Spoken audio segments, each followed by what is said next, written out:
So I got a question for you. How do you make time? The only way that I know how to make time is either to pay somebody to do a job for you while you're doing a different job, or to make time up through efficiency. A really easy example is this lawn. I live just outside of the suburbs. I'm in town. I have to keep up appearances, so to speak. With everything that we do, I still have to have a yard. I still have to mow. Could I mow this with a push mower? Yeah, I could. Would I hate my life? Yes. Yes, I probably would. So we get a rider. And that's awesome. And there's a lot you can do with a regular riding lawnmower. I've had this thing for 3 years now. I bought it used, and it was beat up when I bought it. And I mean, I've replaced the belts on it twice. I've replaced the spindles. I've replaced the blades. All kinds of stuff, maintenance to keep it going, because I'm not easy on my equipment, even though I basically live in town. These things are capable of a lot more work than most people realize. I mean, this one's got the regular discharge mower, and I have the bagger for it. And right now I've got a sweeper hooked up because I have the ability to. Sometimes I don't want to run the bag. I'll just mow and then I'll come back and sweep. But I have used this riding lawnmower with a tow strap and a tire to pull stumps out of the ground. Just hooking it on up here and knowing how to pop the stump just right. I've used this thing for leveling land a couple of different ways. Number one, you can drop the mower deck all the way to the ground and drive over the area. Number two, I've taken pallets and I've hooked them up kind of back here where the sweeper is with a tow strap or a rope, and put some cinder blocks or anything on top of that and drag it back and forth over the area that you're trying to level. It works. It may not be the most efficient thing, but it's a lot cheaper than renting a piece of equipment to do the work. And if you know what you're looking for and you're willing to do the work, it's with it stuff. I don't even have to leave the house. I've got all that stuff here. I've got rope, I've got a pallet, I've got rocks. So that being said, there are things that this cannot do. And one of the biggest downfalls of this machine and a lot of, regular lawn tractors is that they are belt drive. Some of the more expensive units, the John Deeres and such, they have a hydrostatic drive where the motor basically just turns a pump, and then it's hydraulic pressure that runs everything else and makes the mower move. But for the most part, most of these things are all belt drive. That works, but there's a downfall. Belts get hot, they start to slip, the pulleys wear. I mean, this thing's 9 years old. The pulleys are fairly well shot, so the belts don't last as long, especially if you're doing stupid things with a lawnmower like I am. So, how do we get our efficiency back? How do we get help around the homestead, especially if you are like I am, if you're on a small plot of land, or if you're in the suburbs, if you're just outside of the suburbs, if you have to keep up with your neighbors, and my yard is not big enough where I could put a 25 or a 30 horse tractor back here. And honestly, what am I going to do with a 25 horsepower tractor? That's way more than I need for most things that I'm going to do here. So I picked up an ugly old garden tractor. So I don't know if this is 100% accurate, but what I was told was that a lawn tractor will have one bolt holding the rear wheel on, And a garden tractor has multiple bolts holding the rear end, the rear wheel on, and that's how you tell how heavy the equipment is. So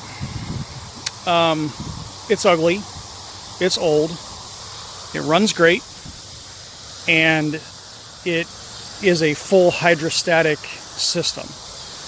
I did have to paint it. It's about a 40-foot paint job. It doesn't look great, but it looks better than it did. It's got mismatched tires and it's got flat tires, but it runs great. And the fluid was clean in it. It's a low hour engine. So why does it matter? Why do I need this? What makes this different from that?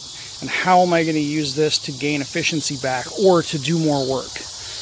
Well, number one, 2-speed rear end, high and low. So I can do more work with this simply because the fact that it's hydrostatic and it's got a 2-speed rear end. So with the hydrostat, I don't have to worry about burning out a belt if I put too much weight behind this thing. It'll stall the hydrostat out. That's that. The other thing is the adjustable deck height. Now you'll notice there's no mower deck under this. It can run one, and so like if I really wanted to have a piece of equipment around the yard that I needed multiple use cases out of, but my neighbors were going to freak out if I had, a 1980 Kubota in the backyard, this would do everything I need it to do.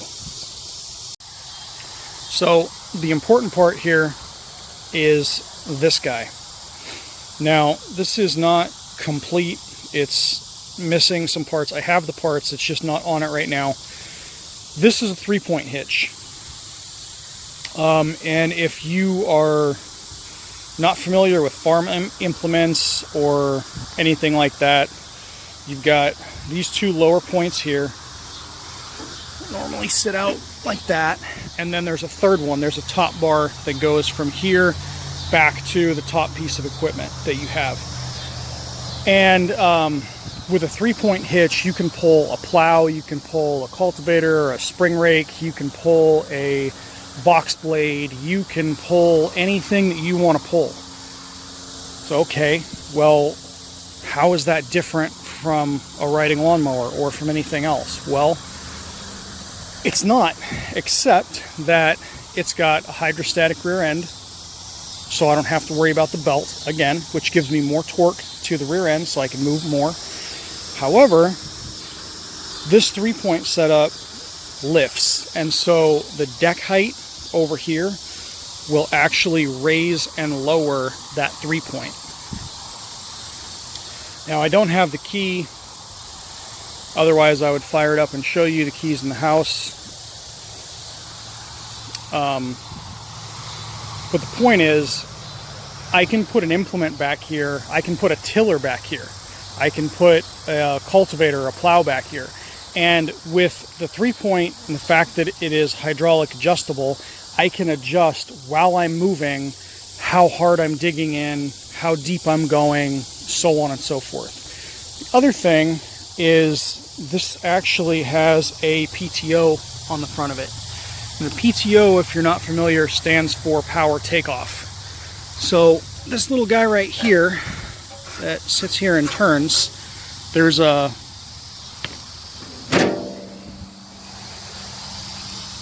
belt set up and a clutch. It comes right off the front of the motor. And what you can do is, depending on the spline size and all that, garden tractors like this usually have equipment that is specific to them. So like from Yardman or from MTD, you could have gotten a snow thrower for this thing. The deck was driven off of the PTO.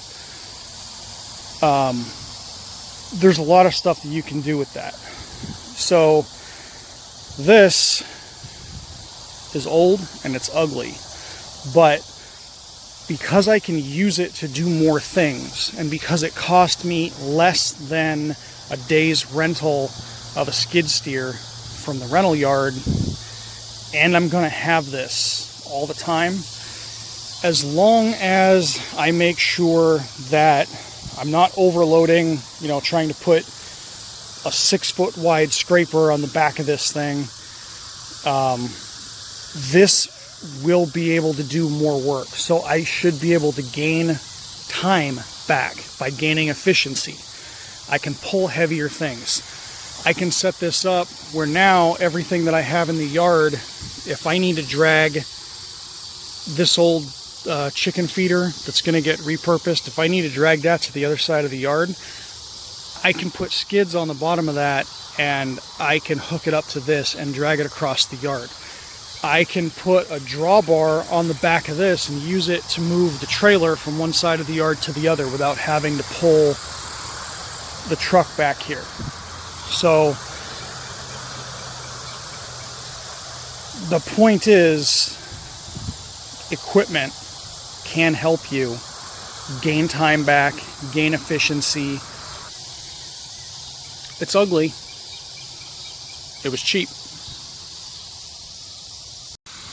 All right, so for those who are not familiar with 3-point hitches, there are several different sizes. They're classed by what is called a category, going from category 0 up to, 3 or 4. And basically, category 0 being the smallest and category 4 being the largest. These holes here and the holes back there, as well as the length of everything, and the distance between these 2 points. Everything gets bigger and bigger and bigger. This is originally what is considered category 0, which has 5/8 lift pins up at the back, and then back here, these are just 5/8 pins, and it's supposed to be 16 inches in between the lift arms, I believe. This I have upgraded to category 1 equipment, which are 7/8 lift pins front and rear, and it's supposed, at its widest, it's 28 inches. And so normally this is what you would see on like up to a 25 horse tractor, or something a little bit bigger than this, maybe a subcompact style tractor. And from there they just keep getting bigger and bigger.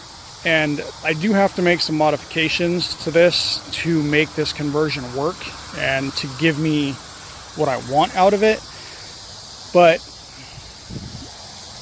the base price of the tractor was cheap enough, and the efficiencies that I'm going to be able to gain back by having this equipment and being able to do my own work in the backyard, that's going to be huge. So as an example, you see this is a high spot here and that's a low spot. I can take and put a box scraper, a box blade on the back of that, and I can push this whole thing and flatten that out, push that into there. You can use a box scraper for straightening out driveways and doing all kinds of dirt work. And again, it's cheaper to own this than it is to go rent a skid steer for a day. So, I don't know. I look at it as a win. Maybe something to think about. I'm not telling everybody to go out and buy a brand new tractor or go out and buy a brand new garden tractor, whatever.